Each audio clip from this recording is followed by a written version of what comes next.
So ఈ యొక్క చంద్రగ్రహణము పుబ్బ నక్షత్రం జరుగుతుందండి.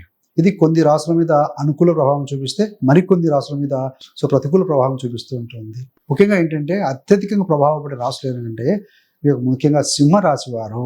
అంటే ఏంటంటే ఏ రకమైన ప్రభావం ఉంటుంది అంటే మీ ఆరోగ్యము, మీ యొక్క ఆత్మవిశ్వాసం, మీ యొక్క వృత్తి, ఆర్థిక విషయాలు ఎక్కువగా ప్రభావం చూపిస్తుంది. మానసికంగా అశాంతిగా ఉండటం, అధికారులతో విభేదాలు, అహం పెరగడం, అనవసరమైన ఖర్చులు, శారీరక అనారోగ్యం, కుటుంబ ఉద్రిక్తులు కాస్త ఎక్కువ అవుతాయండి.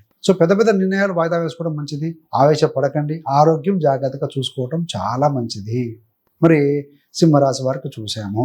మరి కన్యా రాశి వారికి 12వ స్థానంలో పడుతుంది. కన్యా రాశి నుండి 12వ స్థానంలో ఈ యొక్క గ్రహణం పడుతూ ఉంది కాబట్టి నష్టాలు, ఇన్వెస్ట్మెంట్, నిద్ర లేకపోవడం, నిద్రలేమి సమస్యలు, విదేశాల్లో ఉన్నవారు కాస్త ఇబ్బందులు ఎదుర్కోవటము, పెద్ద పెద్ద ఇన్వెస్ట్మెంట్ పెట్టి నష్టం చవిచూడటము, ఇట్లాంటివి కాస్త ఎక్కువగా కనపడుతూ ఉంటాయండి. మరి 1వ రాశి ఉన్నాం, 12వ రాశి అనుకున్నాం కదా.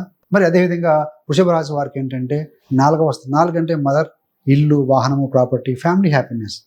ఏదో చిన్న చిన్న ప్రాపర్టీ సంబంధమైన విషయాలు కావచ్చు, వాహనం కొనుగోలు కావచ్చు, లేదంటే కనుక ఏదైనా వాహన విషయాల్లో ఇబ్బందులు తలెత్తడం లాంటివి కొన్ని జరుగుతూ ఉంటాయండి.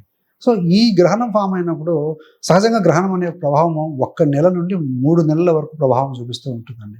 కాబట్టి ఈ గ్రహణం సమయంలో ఈ దగ్గర ప్రాంతంలో ప్రాపర్టీ కొనటము, ఒకవేళ అమ్మాలనుకున్నా కూడా తక్కువ ధరకు రావటము, ఇట్లాంటి కొన్ని చిన్న చిన్న సంఘటనలు ఉంటాయి. లేదంటే మదర్ హెల్త్ కొంచెం చిన్నపాటి కాస్త ఇబ్బంది పెట్టడము, లేకుంటే మీరు చేసే ప్రయాణంలో ఇబ్బందులు ఎదుర్కోవటము, వాహనాలు రిపేర్ కావడం లాంటివి కనపడుతూ ఉంటాయండి.